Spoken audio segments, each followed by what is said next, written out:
আর কোনো ধর্মে বিশ্বাসও করি না। এখানে আমার প্রশ্নটা হলো, আপনি কি বিশ্বাস করেন যে পৃথিবীতে অনেকগুলো ধর্ম আছে আর এই ধর্মগুলো থাকার প্রয়োজন আছে?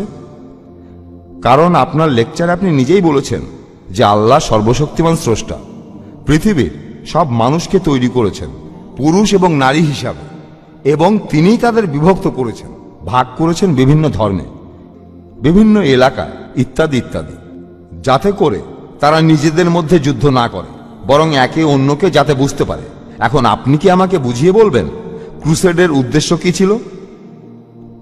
আর এটাও কি আমাকে বুঝিয়ে বলবেন, আপনি নিজেই যেটা বললেন যে হিন্দুইজম আর ইসলাম ধর্ম এই দুইটার মধ্যে পার্থক্যটা? আপনি আপনার লেকচারেই বললেন যে একটা হলো হিন্দুইজম আর অন্যটা হলো ইসলাম ধর্ম। আপনি কখনোই বলেননি যে হিন্দুইজম একটা ধর্ম। আপনার লেকচারে আপনি নিজেই বললেন হিন্দুইজম আর ইসলাম ধর্মের পার্থক্য সেটা হলো হিন্দুরা বিশ্বাস করে যে সবকিছুই স্রষ্টা, আর মুসলমানরা বিশ্বাস করে সবকিছুই হলো স্রষ্টার।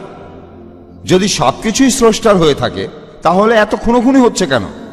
হোক সেটা ইন্ডিয়ায় অথবা পৃথিবীর অন্য যে কোনো জায়গায়, এমনকি মুসলমান দেশগুলোতে এসব হচ্ছে। অনেক ধন্যবাদ ভাই, খুব সুন্দর প্রশ্ন করেছেন। আর আপনি বললেন যে আমি আমার লেকচারে বলেছি যে সর্বশক্তিমান ঈশ্বর সব মানুষকে বানিয়েছেন মাত্র একটি যুগল থেকে, পুরুষ এবং নারী। তারপর তিনি তাদেরকে বিভক্ত করেছেন বিভিন্ন ধর্মে। ভাই, আমি এই কথাটা কখনোই বলিনি যে সর্বশক্তিমান ঈশ্বর মানুষকে বিভক্ত করেছেন বিভিন্ন ধর্মে। রেকর্ড করে রাখতে পারেন, আমি কখনোই বলিনি যে বিভিন্ন ধর্মে। আমি বলেছি বিভিন্ন জাতি আর উপজাতিতে। অনেক জাতি, অনেক রং, বিভিন্ন ধর্মে না। আল্লাহ বলেছেন ধর্ম একটাই। সর্বশক্তিমান ঈশ্বর মানুষকে কখনোই বিভিন্ন ধর্মে ভাগ করেননি। ধর্ম কেবলমাত্র একটাই। তিনি ভাগ করেছেন বিভিন্ন জাতি, রং আর বিভিন্ন ভাষায়, যাতে আপনারা একে অন্যের সাথে পরিচিত হতে পারেন। আর আপনারাও বুঝতে পারলেন যে অমুক লোকটা এসেছে অমুক জাতি থেকে, মানে অমুক অঞ্চল থেকে। ধর্ম না, অঞ্চল, এটা ধর্ম না। তাই আপনি যে ধর্মের কথা বলছেন সেটা ঠিক না, বাকি সব ঠিক আছে। বিভিন্ন ভাষা, বিভিন্ন রং, বিভিন্ন জাতি, আমি একমত, যাতে তারা অন্যের সাথে পরিচিত হতে পারে, একে অন্যের সাথে যুদ্ধ করার জন্য নয়। আপনি বললেন যে আমি নাকি কখনো হিন্দুইজমকে ধর্ম বলিনি। আপনি এটাও ঠিক বললেন না। আমি বলেছি ধর্ম হলো সর্বশক্তিমান ঈশ্বরে বিশ্বাস করা। অক্সফোর্ড ডিকশনারি বলছে এই হিন্দুইজমকে বুঝতে হলে, হিন্দু ধর্মটাকে বুঝতে হলে আপনাকে এই ধর্মের ঈশ্বরের ধারণাকে বুঝতে হবে। আপনি যদি ইহুদি ধর্মকে বুঝতে চান তাহলে আপনাকে ইহুদি ধর্মের ঈশ্বরের ধারণাকে বুঝতে হবে। আপনি যদি খ্রিস্টান ধর্মকে বুঝতে চান তাহলে খ্রিস্টান ধর্মের ঈশ্বরের ধারণাকে বুঝতে হবে। যদি আপনি ইসলাম ধর্মকে জানতে চান তাহলে ইসলাম ধর্মের ঈশ্বরের ধারণাকে বুঝতে হবে। আমি সেটাই বলেছি। এই সমস্ত বিভেদগুলো কে তৈরি করেছেন? ঈশ্বর করেননি। আল্লাহ পরিষ্কারভাবে সূরা আনামের 159 নম্বর আয়াতে উল্লেখ করেছেন যে যারা দিন সম্পর্কে নানা মতের সৃষ্টি করিয়াছে তাহাদের কোনো দায়িত্ব তোমার নয়। ধর্মকে আপনি ভাগ করতে পারেন না। যারা ধর্মকে ভাগ করে তারা ভুল করছে। আপনি বললেন যে কেন মানুষ একে অন্যকে হত্যা করে, এটা আপনি তাদের জিজ্ঞেস করুন। যেমন ধরুন একজন শিক্ষক ছাত্রদের বলল নকল করো না, ছাত্ররা নকল করে। এখানে কে দোষী, শিক্ষক না ছাত্র? ছাত্র দোষী। এখানে আল্লাহ মানুষ জাতির প্রত্যেককে একটা স্বাধীন ইচ্ছা শক্তি দিয়েছেন যে তোমরা যা খুশি করতে পারো, আমি শুধু গাইডেন্সটা দেব। সর্বশেষ আর চূড়ান্ত গাইডেন্স, সর্বশেষ আর চূড়ান্ত আসমানি কিতাব হলো পবিত্র কোরআন। এখানে সব নির্দেশগুলো দেওয়া আছে। আর আল্লাহ বলেছেন, আমি আমার লেকচারও বলেছি যে সূরা মাইদার 32 নম্বর আয়াতে উল্লেখ আছে, যদি কেউ কোনো মানুষকে হত্যা করে, হোক সে মুসলিম বা অমুসলিম, হোক সে হিন্দু, ইহুদি, খ্রিস্টান, শিখ, যে কেউ, যদি সেটা হত্যাকাণ্ডের অপরাধে না হয়, যদি দুনিয়া ধ্বংসাত্মক কাজের জন্য না হয়, তাহলে সেজন্য পুরো মানব জাতিটাকে হত্যা করলো। যদি কেউ কোনো মানুষকে বাঁচায় তাহলে সেজন্য পুরো মানব জাতিটাকেই বাঁচালো। তাই সর্বশক্তিমান ঈশ্বর মানুষের এই একে অন্যের সাথে খুনোখুনি পছন্দ করেন না। কিন্তু মানুষ যদি তার কথা না শোনে, কাকে দোষ দেবেন? দোষ মানুষের। এই পৃথিবীতে আল্লাহ বলেছেন সূরা মুলকের 2 নম্বর আয়াতে আছে যে এই পৃথিবীতে আল্লাহ সৃষ্টি করিয়াছেন মৃত্যু এবং জীবন তোমাদিগকে পরীক্ষা করিবার জন্য। আল্লাহ মৃত্যু আর জীবন তৈরি করেছেন আমাদের সবাইকে পরীক্ষা করার জন্য। আল্লাহ এখানে ইন্টারফেয়ার করেন না। তিনি চাইলে করতে পারতেন। কোরআন বলছে যদি আল্লাহ চাইতেন তিনি সবাইকে বিশ্বাসী বানিয়ে পৃথিবীতে পাঠাতেন, তাহলে এই পরীক্ষাটা থাকতো না। যদি শিক্ষক চান পাশ করুক আর না করুক, তিনি সবাইকে পাশ করিয়ে দিতে পারেন। শিক্ষক পারেন, তবে সেটা হবে একচোখা। আর ছাত্রের স্বাধীন ইচ্ছাটার কি হবে? ছাত্ররা সবাই পরীক্ষা দিচ্ছে, সেখানে একজন ঠিকভাবে উত্তর দিতে পারলো না, তারপরও সে পাশ করলো। তখন যে পড়াশোনা করেছে সে প্রতিবাদ করবে যে আমি এই পরীক্ষার জন্য এত খাটাখাটি করলাম আর এই ছাত্র নকল করছে, চুরি করছে, ভুল উত্তর দিয়েও সে পাশ করছে।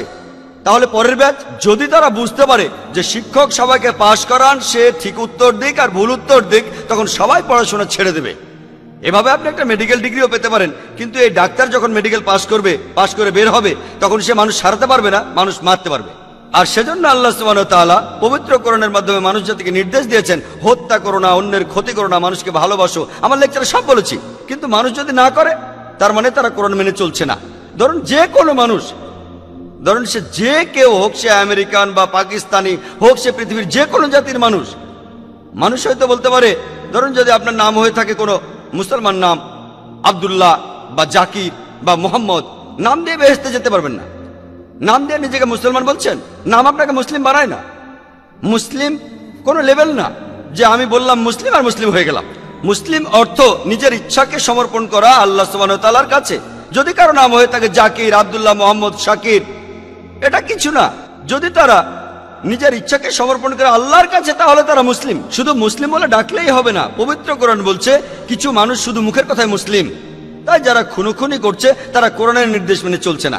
যদি তারা কোরআনের নির্দেশ মেনে চলতো, পুরো পৃথিবীতে শান্তি বজায় থাকতো। আশা করি উত্তরটা পেয়েছেন।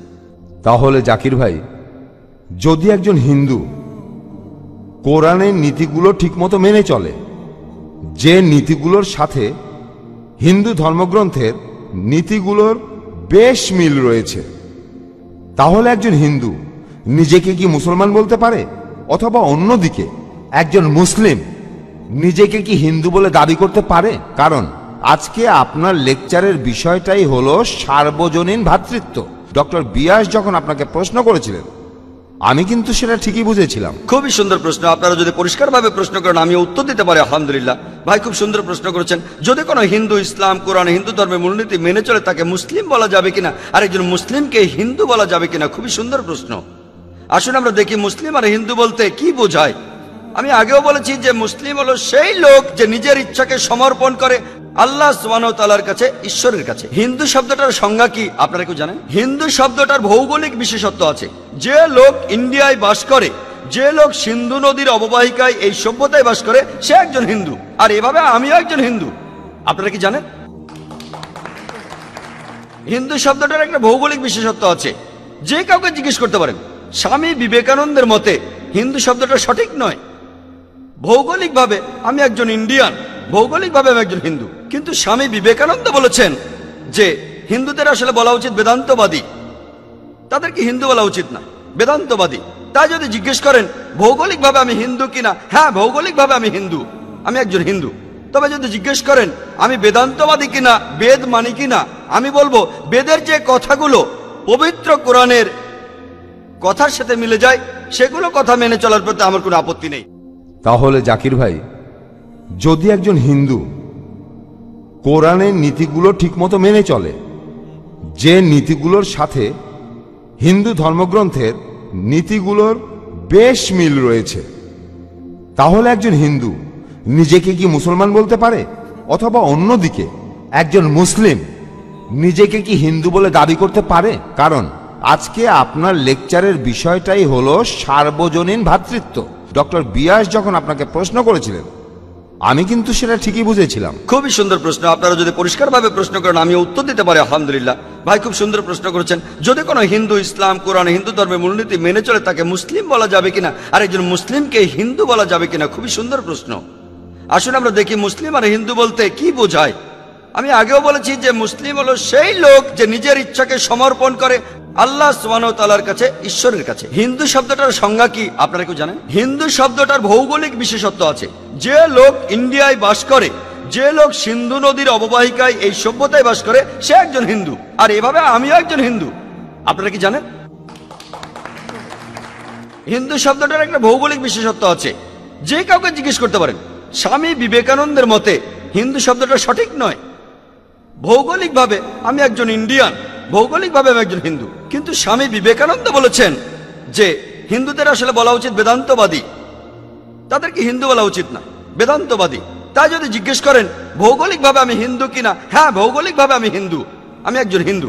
তবে যদি জিজ্ঞেস করেন আমি বেদান্তবাদী কিনা, বেদ মানি কিনা, আমি বলবো বেদের যে কথাগুলো পবিত্র কোরআনের কথার সাথে মিলে যায়, সেগুলো কথা মেনে চলার প্রতি আমার কোনো আপত্তি নেই। যেমন ধরুন সৃষ্টিকর্তা মাত্র একজন। কিন্তু যদি বলেন আমি বিশ্বাস করি কিনা সৃষ্টিকর্তা ব্রাহ্মণদের মাথা থেকে সৃষ্টি করিয়েছেন, আর এমন গোত্র যেটা সবচেয়ে উপরের গোত্র, আর ক্ষত্রিয়দের তার বুক থেকে,